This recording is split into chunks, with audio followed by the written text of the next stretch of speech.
Did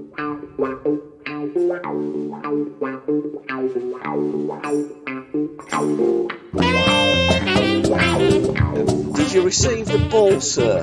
Oh, sorry, no, hold on. What are we doing? Sorry, I don't know what that is.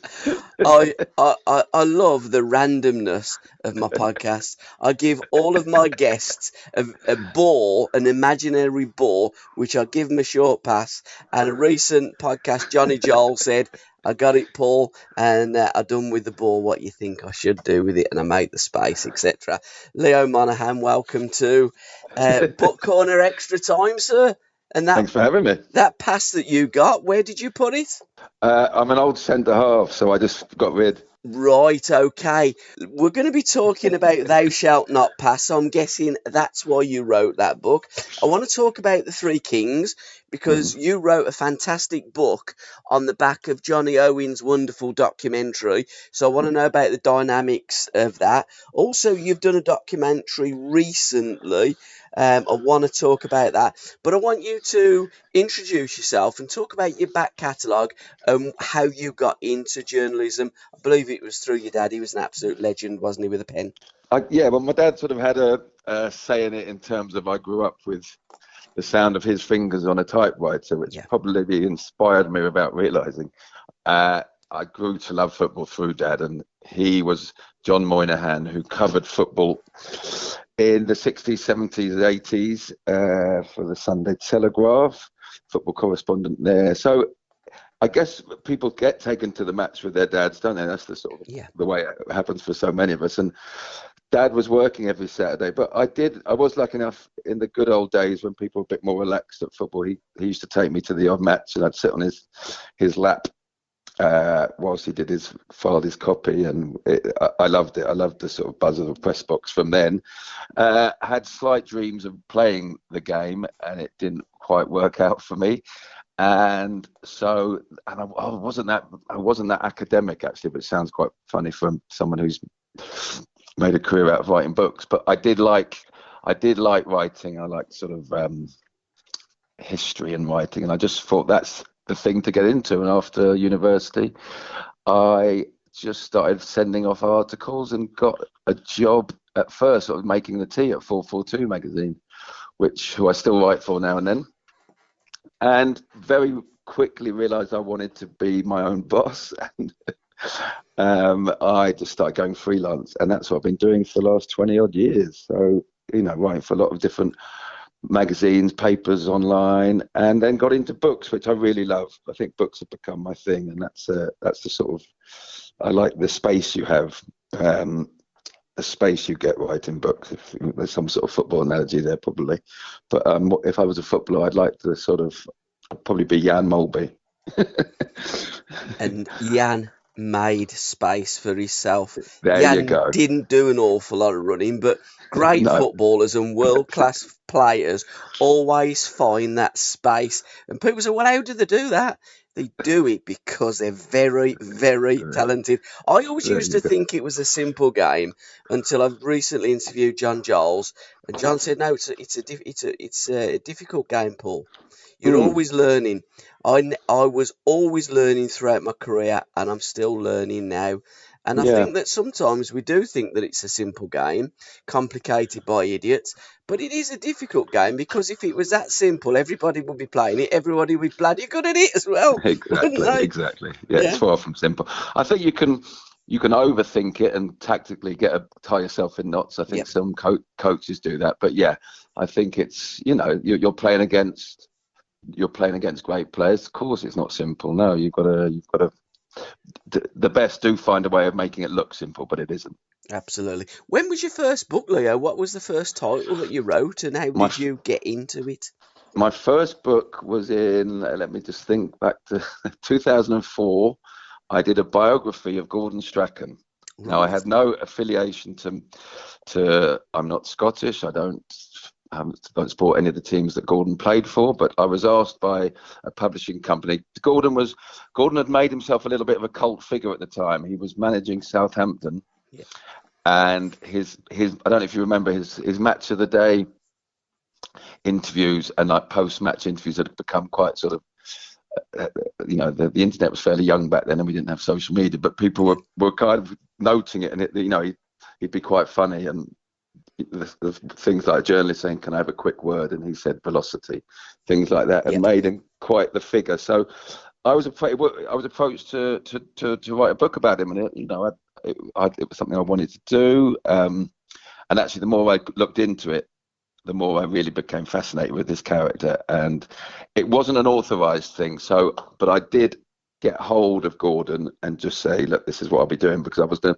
to approach a lot of people that he worked with, and word was going to get back to him. So it all went very well. In fact, I started ghosting a column for Gordon in full for 2 years later, and like him very much. So I really enjoyed that book. It was funny, insightful. I mean, the story was, I'm not saying my book was, you'll have to read it to make your decisions, but no, it was really, really enjoyable, and it got me really into the world of publishing. What an absolute character, and what a great person to write your first book about, because you're right, they used to ask him, and Strachan, Gordon would always be, or could be, very thorny if you didn't ask him a decent question. I mean, he would say, wouldn't he, "You've been all week thinking about a question and you ask me that, right, I'm off." And I love people like that. As a manager, he was great. As a football player, he was great. I remember doing an interview with Big Ron, and he was telling me when Ron signed him for Coventry. Yeah. And it signed him as I think an assistant manager, if memory serves me right. And they had a five-a-side player coach. Absolutely. Coach, he literally did become that, because Ron said, I'd signed him. I'm sure he was an assistant. Got him first day training, and he looked at him and he thought, you know what? He's our best player. Yeah, absolutely. So I think he did turn into player coach. I was lucky enough to get my own Strachanism, if you like, because having written the book, I felt I must send Gordon a copy, which I did, and then I met up with him a few weeks later, maybe a couple of months later, and I said, "Did you like the book, Gordon?" And he sort of sheepishly said, "Leslie liked it." Leslie being his wife, Leslie really liked it, and I thought, that's good. His wife liked it. But I wanted to follow up on it. I said, "Well, Leslie liked it. What about you?" And I was a bit worried, thinking, maybe he doesn't like. He said, "Well, I'll be honest with you, Leo. I started reading the book, and then quite shortly into it, I realised I knew the ending." So I was very proud to get my own little whiplash from his tongue. Yeah, but a great guy, great footballing guy. What a footballer, by the way. Often, it's funny trying to tell young people just how good these people from different generations are, but because they only see them in managers' tracksuits. But he was just fabulous, wasn't he? And what he did at Aberdeen and Leeds, I think especially, was just some of the best football we've seen. So there he is, the wee man. Great personality. Absolutely, a fantastic footballer, and a character as well. And I think the game, we haven't got the characters like we used to. And I guess Strack's mob were probably the last of the characters. Your documentary, let's dwell on the now at the moment before we go back. Your documentary that you've recently cut with Paddy Barclay. Tell us about that. Well, Paddy and I I don't know what our job titles will be on this one, but we were sort of football consultants, I guess. Yeah. Patrick is a dear friend. He was a friend of my dad's, obviously, but then has become a great friend of mine. And Paddy was approached by a Thai filmmaker who was absolutely obsessed with British football. Knows a hell of a lot about British football. You could bring up a player from the 80s and he'd sort of give you his resume. And he wanted to make a series really for Thai TV, I guess the equivalent of sort of Thai Netflix sort of thing, a documentary series looking at all the aspects of football in all different parts of the country. And Paddy and I were sort of asked to come on board and help set up interviews, do the interviews to camera. And so we went off on a little adventure around the country, interviewing a load of people, including your friend Terry Cohen, who was wonderful. And we hope it's gone well. We haven't seen any of the I think it's rushes, they say in the business, or any of the any footage. But we know he's a very good filmmaker, and if the show is anything like his passion, then it should be a good watch. I don't know whether it will ever be seen in Britain, but we'll keep you posted. So we literally could have some of the stars of the past. Did you do any stars of the now being stars in Thailand? Because Thailand is a massive football-loving country. In fact, Peter With managed the national team, didn't he, out there in Thailand? He did, yeah. Peter With, I think Peter Reid had a go as well, actually. Yeah. So the sort of the essence of the guy's story was football of the past. Yeah. It was in English. I think that the title translates to When the Pitch Was Young.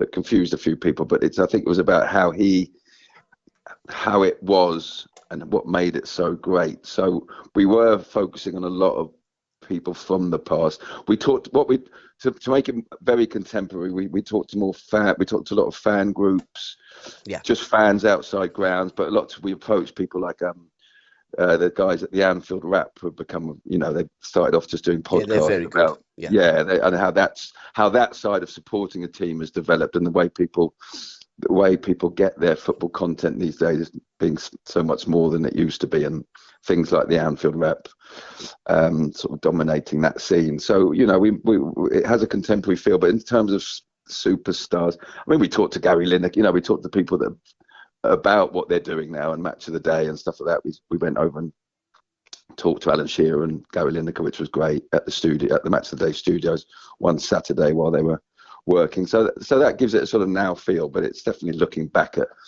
at golden times of the past. I love the analogy about football, Match of the Day and working. I mean, what a gig that is, isn't it? Well, they let us into their, I suppose, what you call a green room, and they've just got a wall of screens. Yeah.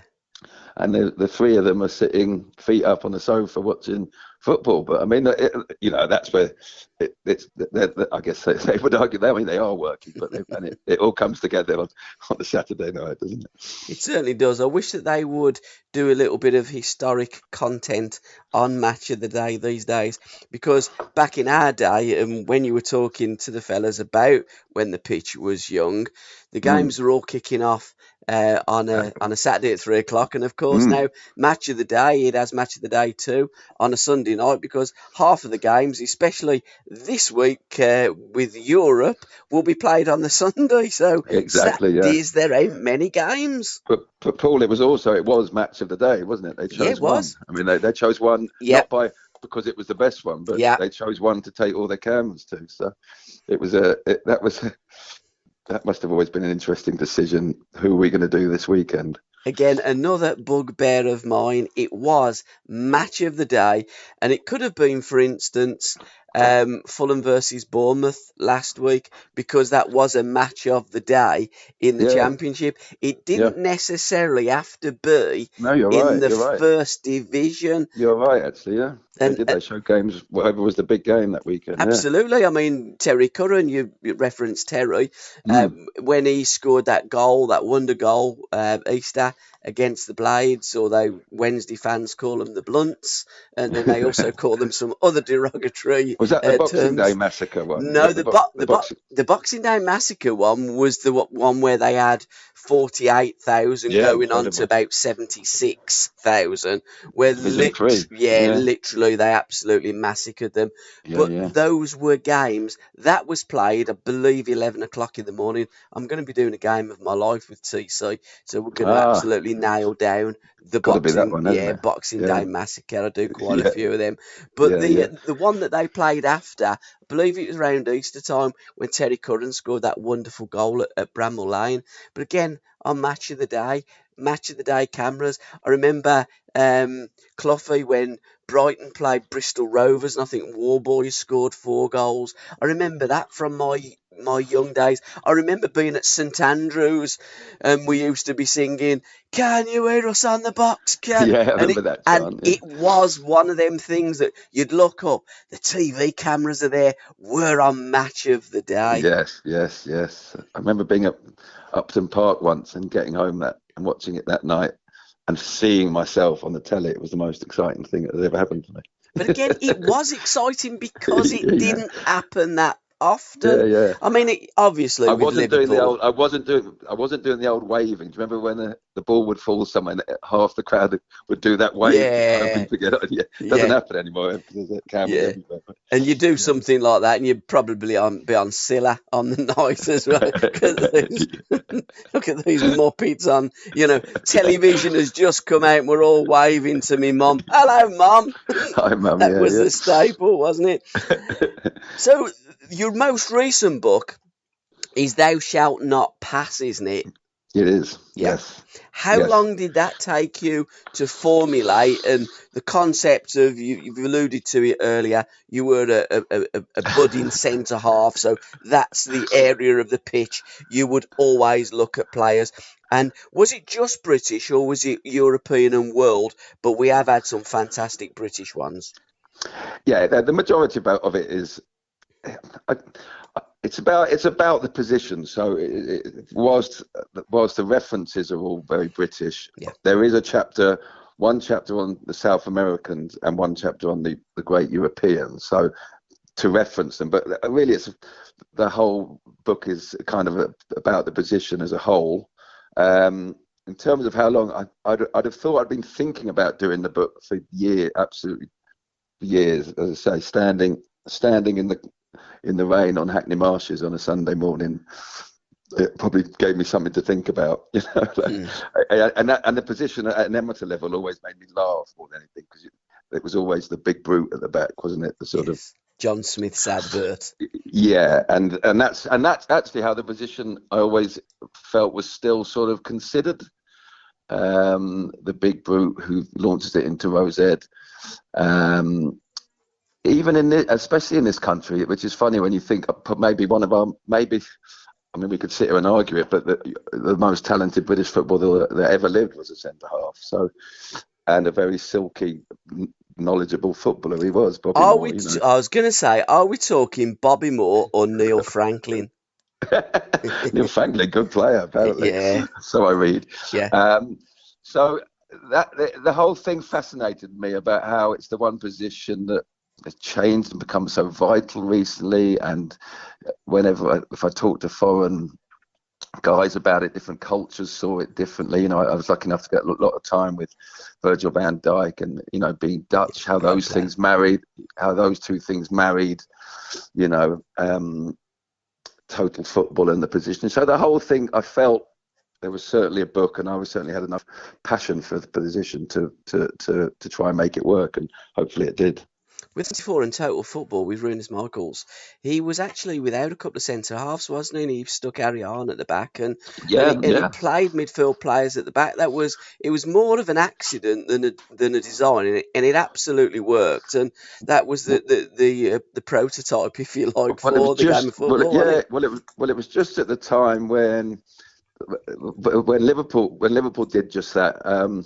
They'd been beaten in the European Cup. Quite heavily by a Red Star Belgrade, I believe it was, and with Shankly leaving, and Paisley and Shankly had talked about it, and when Shankly left, Liverpool decided, I think Shankly was going to do it anyway, but Paisley really wanted to try midfielders at centre back, because they were going to get the ball more and more and sort of be very patient, especially if they wanted to win the European Cup that had become quite elusive to Anfield, even though they go on to win it so often. But they moved, Emlyn Hughes was a great fullback and midfielder, really, but they moved him in there. And Phil Thompson, I mean, to look at him, we think of nothing else but centre-half, but he was quite a gangly holding midfielder, but great on the ball, very good on the ball, and wanted to get on the ball. And that really started in terms of British football and really changing the position, and as I say, being far more patient and continental, as we now call it. He was one of two players, captains of an English football European winning team that went to the same school. Dennis told you that, I'm guessing. Dennis Mortimer, Dennis Mortimer. Yeah. I think I did know that. So we brought it up with Dennis Mortimer. But isn't that amazing? We'll have to get it confirmed. But is there another school in Europe that's produced, or in the world that's produced two European Cup winning captains? I would think it's probably not happened before. We never know Yeah, because we there don't may know be some Europe. school in there could be some school in Milan or some or Madrid, but if someone could try and find out and let us know, that'd be great. Madrid would probably be my first port of call to have a look, but who knows? But Yeah, again, two Scouse lads, and Kenny Swain, of course. Kenny Swain was in there in Kirby Boys, wasn't he? He played for Absolutely, yeah, Kirby Boys, yeah, so he yeah, did, yeah. yeah. And McDermott played for Kirby Boys, We so that's couldn't, we four couldn't work, European Cup yeah, winners. we Yeah. couldn't work out whether Terry McDermott was a better footballer or drinker, but I think we sorted out that he was great at Can we just both. say he's absolutely brilliant at both? Absolutely. Absolutely and brilliant at and I've both. heard that from so many sources. Terry Yeah, Mack, what a player, what a yeah. drinker as well. Yeah, if they were taking on the United drinking club, I think the two men standing were McDermott and Brian Robson apparently. I mean, yeah, absolutely. But again, Mm. it was the culture back in those days. The Johnny Come Latelys and the newbies, etc., etc. Well, football players can't do that. Football players wouldn't be able to produce magic if they did that. Trust me, they did because that was part of the culture back then, and it was an Well, era that we conquered and mastered Europe. yeah, I think it was a matter of pride as well. If you were late into training the next day, you were seen as some sort of wimp. Yeah. And actually, and I think as far as Liverpool goes, I think that the people like Ronnie Moran and Joe Fagan welcomed it. Yeah. They would quietly welcome it and say, "Right, go out, lads." But the key to it was drinking, was what they drank, and Ronnie Moran for one knew he could if someone's had a night on the lager, which is mainly sort of water lager, Yeah. he can sweat it out of them. They'll get him. They had a thing called the sweat box where you kick the ball against the wall, and it was this very hard graft for like 3 or 4 minutes. You were basically just kicking the ball and sprinting, kicking the ball and sprinting, and he knew he could get rid of it. Now, when he found out that the likes of Graham Souness had come in and enjoyed a glass of champagne or a vodka, that's when he cracked down on it, because that's going straight to your liver and slowing you down apparently. Well, So there was methods to the madness. I'm not too sure that what they would have done with Uddy, because his favourite drink is vodka and orange. Vodka and orange, yeah. And It is. I've had copious a couple amounts. with him in the past. Yeah. Yeah, but I would Mm. say to me, Paul, because of my lifestyle, I had to work harder in training. And I think Yeah, the guys knew that. So the more that they would go out and party hard, the more that they would work hard in training yeah, and yeah, produce it on the football pitch. And I yeah. think that's the myth of today, where they look about the drinking culture and say, oh, they wasn't as professional as the players today. Now, do me a favour, they were uber Yeah, professionals, they and it probably was had to be just more. Yeah, well, maybe they had to be a bit absolutely, more professional. Yeah, and yeah, and it just was the way that football was in yeah, those yeah. days. The Three Kings, talk to me about that, because it was a great documentary. What come first, the documentary or the book? And how did you write? Did you write the book from watching the documentary? That would No, be okay. no. I was introduced to Johnny Owen, who's the marvelous filmmaker behind the Three Kings film. Yep, He'd done I Believe in Miracles, yep, which is a wonderful movie about it is. Notts Forest and Brian Clough. So just a mutual friend of ours introduced me to him, and we had a coffee or two in Soho one day, and we were just chatting and getting on, and he was talking about what he wanted to do next, Johnny, and he was a very proud South Wellian. I think, is that what Welsh people say? Yeah, Wellian. Walian, yeah, do, yeah. Wellian, yeah. There you go. For Merthyr Tydfil, which is actually for South Wales quite a football mad place, considering most people love their rugby down there. But Johnny's father had been a miner and a crazy football fanatic. Yep. And Johnny, and he'd recently died, his dad. And Yes. Johnny had always noted that when people came on the telly on Match of the Day or whatever it was, his dad would always say he went down the pits. He went down the pits, very proud of it. So, there's a lot of people whose family and links from Bob Paisley to Bobby Robson, lots of people that had a history of mining, whether it was themselves or they came from mining families. And it just struck a chord with Johnny, and he said to me that he was really thinking of doing a movie, and the three main ones to think about in that capacity were Jock Stein, Matt Busby, and Bill Shankly, because all three worked down the pits.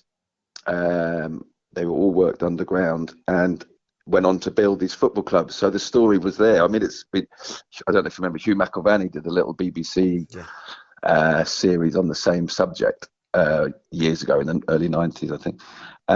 But Johnny wanted to make it, a one-off documentary and give it a modern twist and keep the story out there.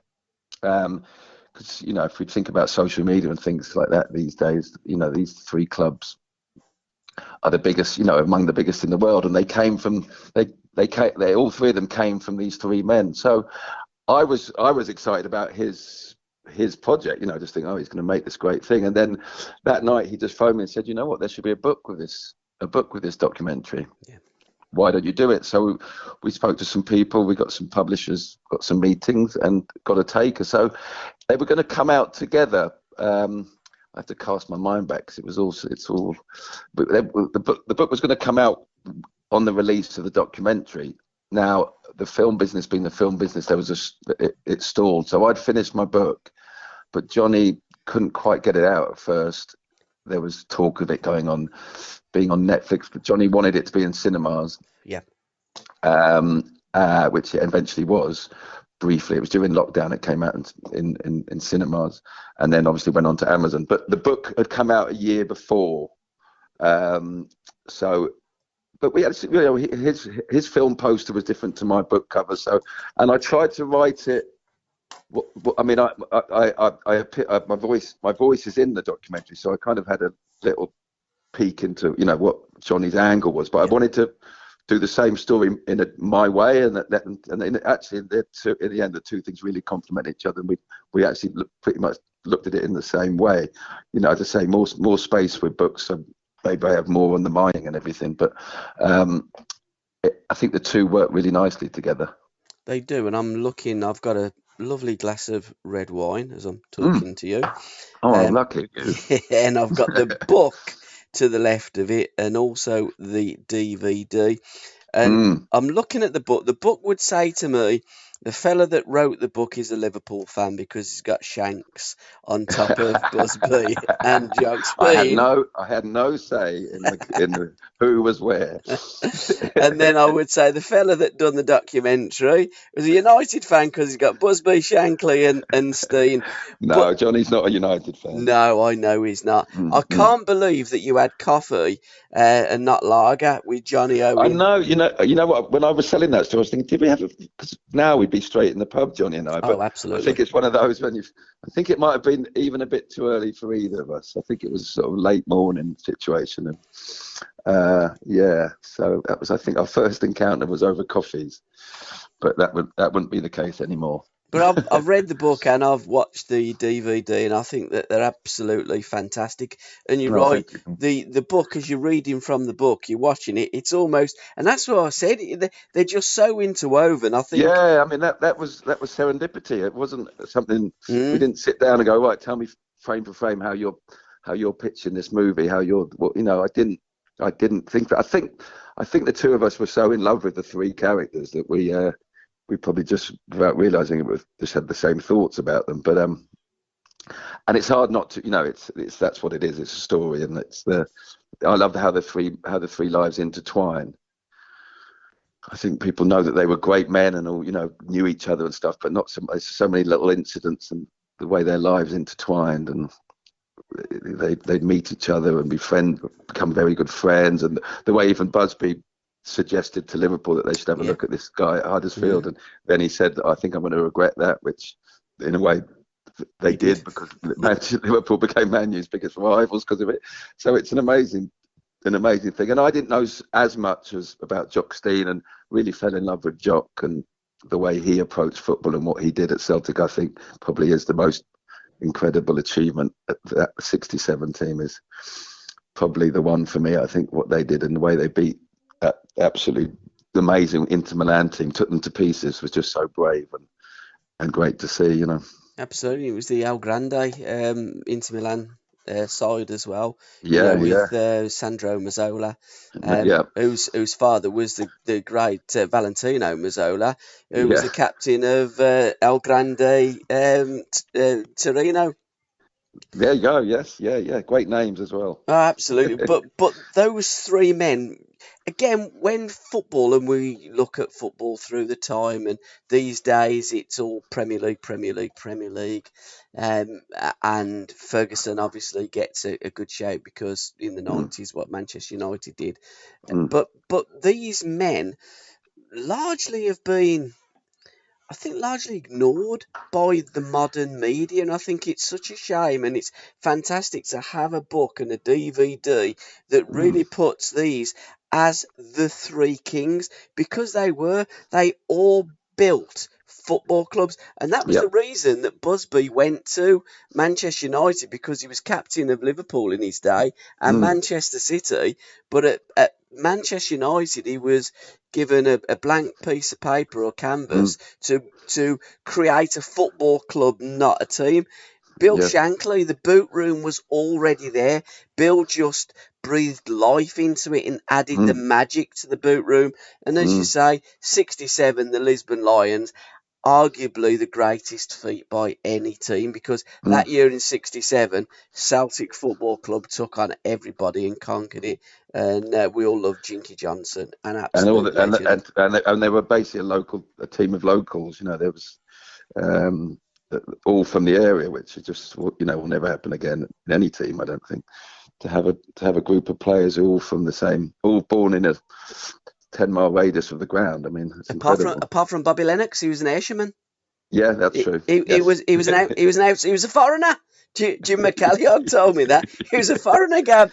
He was an Ayrshire man. But you're right. How would that ever happen again? But Jock did it, and again, in an age where you had to win your league to be able to compete in the European Cup. Not like now you come fourth and you can get in the Champions League. But the Champions League isn't the League of Champions. It's all bonkers, isn't it? Well, the subtitle to the book is "The Makers of Modern Football." So absolutely, that was very important, I think, to me to get that across, because, you know, you can't blame anyone. People do forget, and time moves on. Yeah, of course they do. People probably think, young people will think that these, you know, Celtic, Liverpool, Manchester United were always big, which is totally the opposite. You know what? I think, you know, I'm a bit biased as a Liverpool fan, but I think what Shankly did at Liverpool is slightly overlooked, because what he built stayed built, if you know what I mean. I think if you know, Brian Clough, it's an amazing feat, and it is rightly lauded as one of the great things that ever happened to British football, what he did at Forest. But he didn't build it to stay built. It's a burning comet in the sky, isn't it? It disappears. What Shankly small did club was but Liverpool was a second division side, the same as Forest when yes, they were. Clough took off, and they were really struggling and poor. They were in a city. That's different. They've got a city. They've got a city behind them. A city, you know, albeit the two clubs there, but still, Nottingham Forest is more provincial. I do understand that. But what Shankly did was get rid of any ego and say to himself, usually he could have brought in new staff, people that knew him and listened to him, but he saw in these quiet men who were already there, Paisley, Fagan, you know, Tom Bennett, people like that actually this is a beautiful well of information and football knowledge. So why get rid of it? So the whole thing married together: lack of ego, hard work, lots of football knowledge, and the fairy on top of that tree is Shankly's personality, and the whole thing just becomes a sort of an oasis, doesn't it? Absolutely. Of football, and then the rest is history. And they all go on to be these clubs that are global now. I mean, they probably all sort of slightly mistrusted the world as three men of a certain generation, but what they've built, whether they like it or not, is just global, you know, juggernauts. I hate the word brand, but you're right. No, you were going to. I know, but they are. What, you know, when you look at Liverpool Football Club, Manchester United Football Club, Celtic. I mean, Rangers, I think, are a massive club as well. Yeah, massive. And for me, them are the four biggest British football clubs. Yeah. But you are absolutely spot on. Manchester United wasn't that juggernaut before Busby. They didn't have a ground. They absolutely they'd been bombed by the Luftwaffe, and they had to play at Main Road. You know, we're not talking about someone who's just going, I'm going to the easy job. It was far from an easy job. He was offered the coaching job at Liverpool, but he wanted to be the He main did, man. yeah. He wanted to be a manager. I think the war had changed so many people's lives, and their playing days had been cut short. So these Shankly and Busby especially really just focused on being managers. I think was what they were born to be, you know. Absolutely. In Liverpool, I remember my dad saying, I remember when Brummagem beat Liverpool 9-1 nip and Billy Liddell scored the Liverpool goal. And Yeah. and before Shanks, there Oh, wasn't that Liverpool. But Bill Shankly, for me, growing up in the 70s, there was two managers that I used to look at Match of the Day, love them. And that's why I've always been a lover of anything that Cloughie done and Bill Shankly in Liverpool. And as a yeah. 70s kid, I guess the 80s kids probably more Manchester United than Liverpool, but for me growing up in the 70s, it was always Liverpool, the cop, you'll never walk alone. I've never been a Liverpool fan because I wasn't born in Liverpool. I was brought up in Birmingham, and I Yeah. think my dad would have drowned me if I wasn't a Birmingham City supporter. But now I don't. I look at football in a completely different way. But I've Yeah. always loved it. Shanks, I mean, when he first took the job, they said, what do you want off the top, Bill? And he said, Everton, son. But that was he was just witty, he was Well, gritty. TV. You know, we've talked about Match today a lot, and TV was coming out, and Yeah. these two guys were just made for the camera. They wanted to be in front of the camera, and it wasn't really seen before. Even Samat, there was just incredibly knowledge of football, and would do things like Parkinson. You know, we'd go on there a bit, but wasn't that? So he didn't court it so much. He was of the old school, wasn't he? And I think Yes. I just felt that Shankly and then Clough was probably quite influenced by Shankly. I think he liked the bravado and Shanks loved his American gangster movies and James Cagney films, and he saw him and he used to wear like really polished shoes and with steel caps on the soles, so you could actually hear him coming down the corridor. Apparently you knew Shanks was coming. All that kind of like, here I am, look at me, which worked for the new TV age, you know. So, but didn't he? I mean, Klopp to a degree. yeah. I look at lots of things on social media, and a few people have blocked me for my opinions, etc. Especially with Bielsa, there's never been a connection with fans and a football club. Did you not see Bill Shankly? Exactly. Shankly, for me, was the greatest manager that had Liverpudlians just waiting on his bated breath. Yeah. In fact, when Shankly retired, and they'd done a vox pop, so again, having a laugh, Yeah, Billy. no one believed it. No, Yeah, he's not. You're absolutely. having us on. No, because Shankly was Liverpool, and Yeah. sadly, when he did retire, he kept going to the training ground, and they had to turn him away, didn't they? Yeah, it wasn't ideal. You can understand.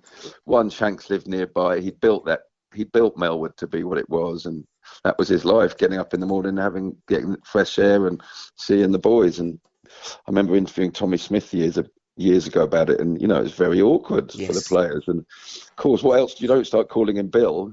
He's always going to be boss. Yeah, he's always going to be boss. And Bob, who was such a quiet, unassuming man, probably wouldn't have said anything, but it got around that it was a bit of a problem. And I think that Peter Robinson, who recently sadly died, he was a great chief executive. I think he had to step in as well and just say, look, Bill, you can't keep coming, which it's terrible, really, because then he did lose, his legacy. His legacy wasn't affected because look, he's revered now. I go to games and you see 14-year-old lads singing songs about Shankly, so it's there. That's never gone. But whilst he was alive, his last years were affected by it, and I think even like Joe Fagan once commented that he thought he died from a broken heart because he'd gone out too early, and he wasn't happy with the way. Maybe he felt like he was undervalued there after all he'd done, which is a real shame. I mean, it's if only he knew just how much he was loved now, Absolutely. all this time later. Yeah, he was loved then, he's loved now. I mean, he's got the Shankly gates, you've got the spirit of Shankly. Whenever I hear Liverpool Football Club, the first person that I always think about is Shanks. Never even called him Shankly, it was Shanks. And he got that tracksuit top on. He'd always wear that tracksuit top. He'd be on Match of the Day. And it was just everything that you'd want from a football manager. Well, things like going around the pitch when they'd won the league Absolutely. in '73, and Yeah. a fan threw his scarf on for him, and a policeman kicked it away. And I Shank wrote that says, in a poem. That's someone's life. I mean, Yeah. and it will never be the same. But you can see the way Klopp goes up and does the fist bumps. Yes. You know, it's the Yeah. modern game. But there's a link. There's a link now between manager and player and fan. And I remember Liverpool got a lot of stick for it in Klopp's his first season. They scraped a 2-2 draw at Anfield against Albion, West Bromwich Albion. Last minute equaliser. Divock Origi, I think, got it, funny enough. And everyone was leaving. You know, it was a disappointing 2-2 draw against West Brom, but the fans had stayed, and they got the equaliser, and Klopp led them all to the Kop and did the whole kind of German arm in arm thing. And you could see players like James Milner thinking, "What are we doing here? We've just got a 2-2 with West Brom." Yeah. But it was really, I think Klopp will go on to say that was a vital point, because it just created a sudden link between them all. And you trust us, we trust you, and let's all do this together. Which you now see, at Liverpool, don't you? I think you're right, and I think there's that common thread, isn't there? It's the love of the common man and the association with football, and that they could relate, and they all understood that the fans are so integral and so important. And I think Nottingham Forest with Steve Cooper, he does the fist bumps as well, because he's trying to take it back to the years of Brian Clough. And so many managers these days, or owners, Villa, fantastic example of that, try and forget their history because it almost embarrassed the owners that they won things before. But I think you've always got to remember those golden days, them halcyon days, and connect with the football family. And I think that both Klopp and Cooper are modern day managers that have done that. And then, when I heard all that about Leeds and Bielsa, I think, okay, he did okay, and the fans did love him clearly, but come on, I mean, Bill Shankly, I don't think there's a greater exponent of that than Bill. Well, it was interesting. It's in the book that I think Phil Thompson went to Liverpool to interview Klopp a few years ago for Sky, and went up to his office, and Phil Thompson was taken by all the pictures on Klopp's wall, on his office wall that he'd put up, of Shankly and lifting trophies. And they sat down, and Phil had all these questions he wanted to ask Klopp, and Klopp was saying before the camera was rolling, "Tell me about why did he leave, and what was it like working with him, and what were his methods, and what was he really like? Was he like that all the time?" And Thompson was just totally overwhelmed that there was this guy who was from Germany, who was new to the place, who is enamoured by this guy. Because I think if you're going to do well at Anfield as a manager, you have to embrace it all. You couldn't. It's just too much. It's the cement in the walls now, isn't it? Shankly's time there. It's what keeps the whole place ticking. Yeah, I mean, he literally built the foundations of Liverpool Football Club. He's the godfather of Liverpool. So why wouldn't you want to do that? Yeah, exactly. Which all three men are. I think Busby's presence was always there. Whatever Fergie did, Busby was on his shoulder. And I think. And the same as with, the same as Jock Stein is there at Parkhead every home game, isn't he? It's sort of that feeling of the Lisbon Lions and all they achieved, and that era will never disappear. And you have to embrace it. You can't be threatened by it as a new manager, thinking, well, that's too much pressure on our shoulders. You have to be able to embrace it, otherwise you're going to go nowhere. Terry Curran always has a great phrase: some managers fear, but great managers don't fear it. And you look at Klopp, you look at Cooper, they don't fear. They want to embrace the past and bring those great times back. And I think that is confidence. And I think when you have that confidence, when you have that personality, I think all the stars align and you're ready for greatness. And I don't think it's any coincidence that Liverpool have brought back the glory years, because Jurgen has adopted the Shankly philosophy, and hopefully Steve Cooper will bring the glory years back to Nottingham Forest, because he's done exactly the same with Brian Clough. I don't think it's coincidence. Going back to thou shalt not pass, who were your favourite centre-halves? Because you did reference Ron Yates. I mean, he's a colossus. He's a Shankly, colossus. he used to say, Yeah, didn't he? You know, yeah. yeah. He's one of my favourites without seeing them. I never saw one play, unfortunately. But I mean, with my Liverpool hat on, it would be I grew up with. I was always fascinated by how Alan Hansen could play, because it was a little Jockey. bit different. It Yeah. was in the 80s. Was still a lot of the rules meant that the centre half could be quite, for want of a better word, dirty. Yeah. And it was still that Terry Butcher, blood on the shirt Legend. sort of Yeah. position. Do you know what I mean? Alan Hansen just seemed to, again, a midfielder turned into a Yes. centre half, which sort of makes it. Alan just seemed to play the game at a pace that he wanted to play at. Centre forwards couldn't. Centre forwards went to bully him, actually, and it became a thing. Like you can get at Hansen, but I interviewed Mark Lawrenson, his great partner for the book, and he was saying that actually Alan was very brave and harder than he sort of made out. Because you never saw Alan Hansen. I don't think you ever saw Alan Hansen with mud on his kit, let alone any blood anywhere. Do you know what I mean? So that did interest me.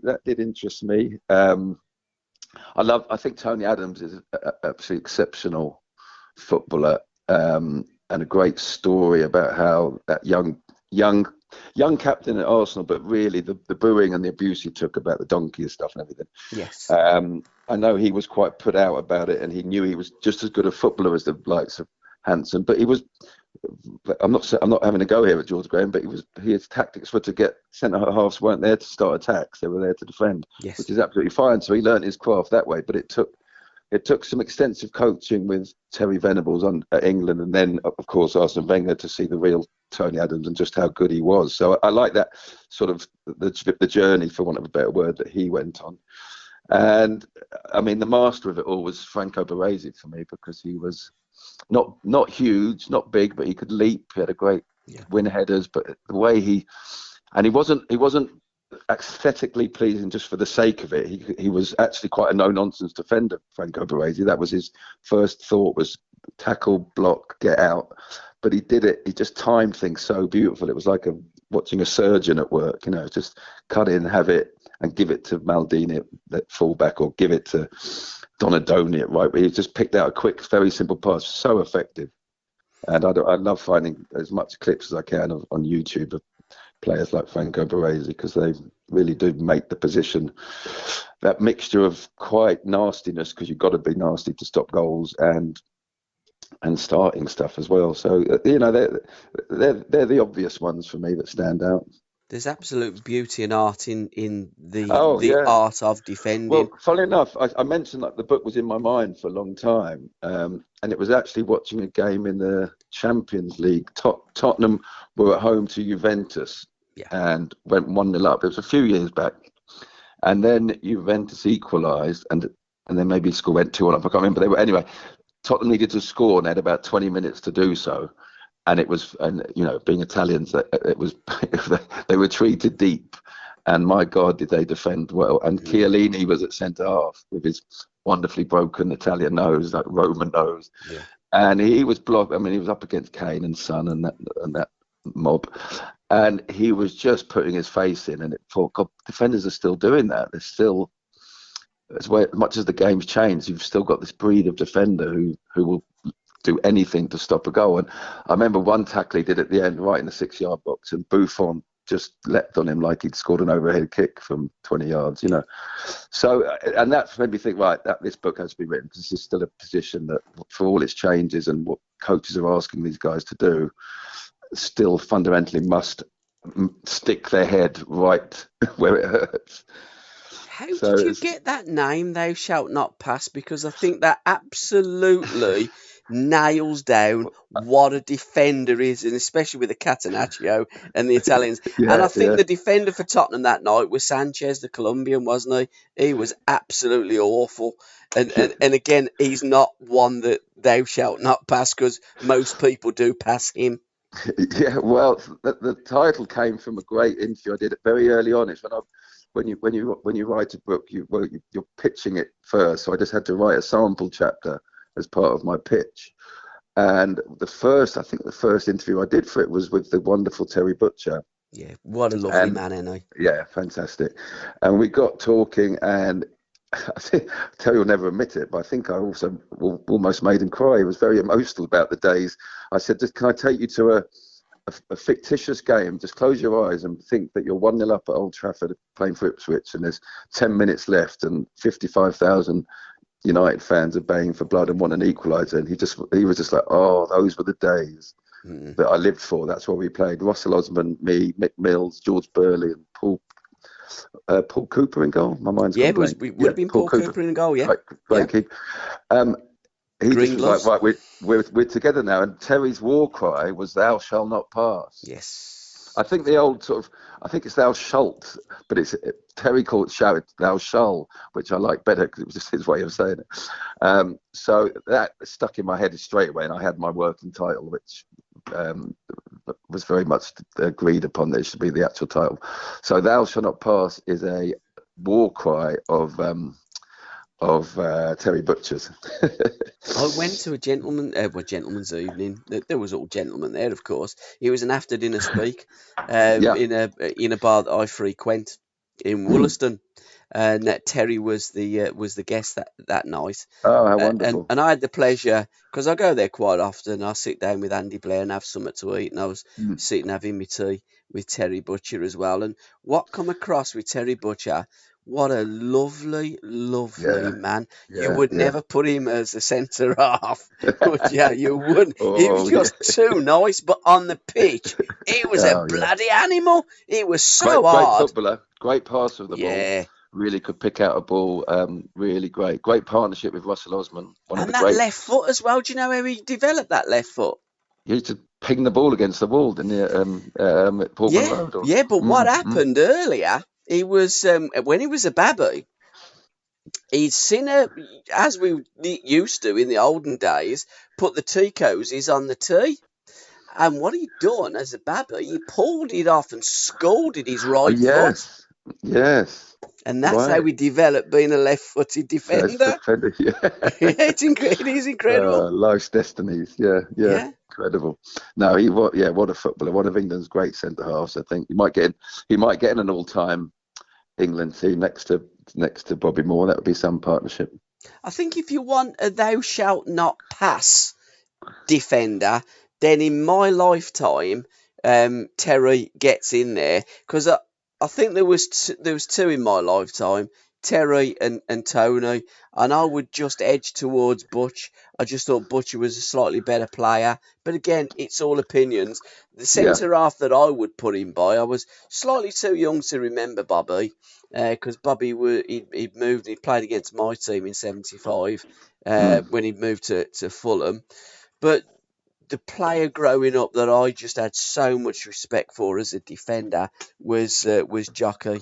I thought Alan Hansen was the most cultured, composed centre half that I've ever seen play football. I've never really looked at the centre half position before as being an art, but Jockey made being centre half an absolute art form. Thought he was just different gravy. Well, the great thing you could say about him is imagine how good he'd be in the modern era when it's less physical and the pitches. I mean, he'd glide out on mud that they just, I don't know. I mean, a lot of these guys, how they made the ball seem to stick to their feet, even though they were playing in sort of trenches. So imagine what they would do today. It's just incredible. Yeah, he was. And I went to one with Peter Beardsley, and then Jockey got a sense of humour as well. He said to Beardo, after he'd been at Liverpool a while, "You don't get much for £2 million these days, do you?" Exactly. So they had a sense of humour as well as being fantastic football players. What's your next venture, Leo? What else are you working on now? I'm just currently, you caught me doing some non-football stuff because pay the bills. So I'm doing I'm spending my life at the moment writing, this will shock you, but I'm writing about serial killers. So I guess it's a bit like centre halves. Who's your favourite serial killer?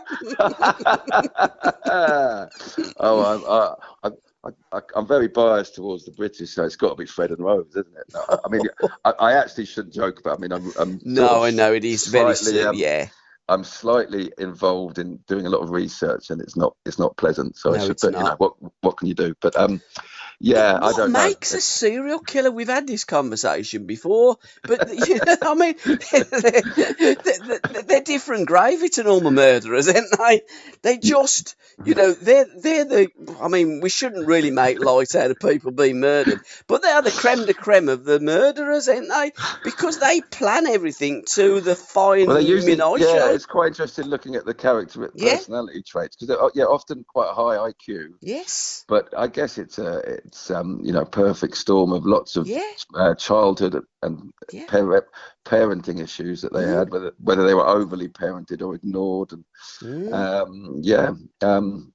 But there's something in the psyche that makes them go for a particular sort, because that's why they are serial killers. They just go for somebody that pisses them off. I'm afraid to say it's often a sort of a sexual thing going on, because they get off on it once, they keep doing it. So it's not like a crime where I've just murdered someone and I've got to hide that and I won't do it again. But unfortunately, it goes deeper and they get thrills out of it that mean they have to do it again. I've noticed not one of the serial killers I'm writing about was a football fan, so maybe they just need to take out their aggression on a Saturday. Or Sunday or Tuesday, whenever the game is. But not one of them had football credentials. Who thought that when we started about an hour ago with that short pass, we would end up talking about serial killers? And that's what I love, the randomness of talking to people, without any script. We just talk off the cuff, play it as the Mavericks used to play in the good old days. Is there any book that you've written from your library that you go, do you know what, that was the greatest thing that I've ever written? And I'm guessing that the next one will be that, because that's what great writers always say. Oh, I don't know. I'm always. My heart says the centre half book, because it's something I was so interested in, and sort of had visions of the book and everything from the cover, the design of the cover. Bloomsbury published it and they did a fantastic job, and the cover I love, and I look at it and I have a real sense of pride. But I think because of the subject matters and how much I grew to adore the subjects, it's the Three Kings and Shankly, Busby and Steen. I just think it's probably the best thing I've written thus far. And you can purchase, guys, any of Leo's books on the usual outlets. My usual outlet is Amazon, because I go Amazon, I go books, and I go Leo Moynihan. Right, thou shalt not pass Three Kings. If you can, support your local bookshop. You can often go into a bookshop and order stuff. So whilst I get the immediacy and very how much Amazon is necessary in all our lives, keep local bookshops going if you can. I think that's an absolutely fantastic point to finish on, Leo, because we do sometimes forget about that. And they're really important. They're really important. I'm very guilty of that, because I look at football books and I must spend about £1,000 a year on football books. I don't necessarily read them all, but I think, I want to do a podcast about that. And I get the person that wrote the book to talk about it. I don't need to know nothing about it. I don't want to act as your accountant, but I hope you're writing off that £1,000. Well, I don't, because it's just my hobby. I do all of this for free because I love football. And one day, if somebody thought that I was half decent at it, then I might get paid, and then I could say to my accountant, and I have to say I'm going to dedicate this podcast to my accountant, as you brought it up, because he sadly passed away. And I've been a customer of his for, I'm 57 now. As a young boy, I walked into his office, God bless him, Martin, and he looked after me, got me my first mortgage, he sorted me out, and I was devastated. So you're absolutely right. But one of these days, if my dream does come true, I might be able to say to the new brand of accountant, there's my accounts, go and sort it out and write that off of the tax man. They're my football books, £1,000 a year. I'll certainly be singing your praises to anyone who is hiring football people, because you're clearly very passionate about it and good to talk to. I absolutely love it. I've absolutely loved this hour. Can I thank you so much, Leo, for your time. And anything you need, just give us a shout. We'll do another podcast. Absolutely. Look forward to it. Absolutely loving your work, mate. Cheers. All right. Thanks, pal. Cheers, Paul. Thank Cheers you. now, and thanks for listening, guys. Ta-ra. Bye-bye. Bye-bye.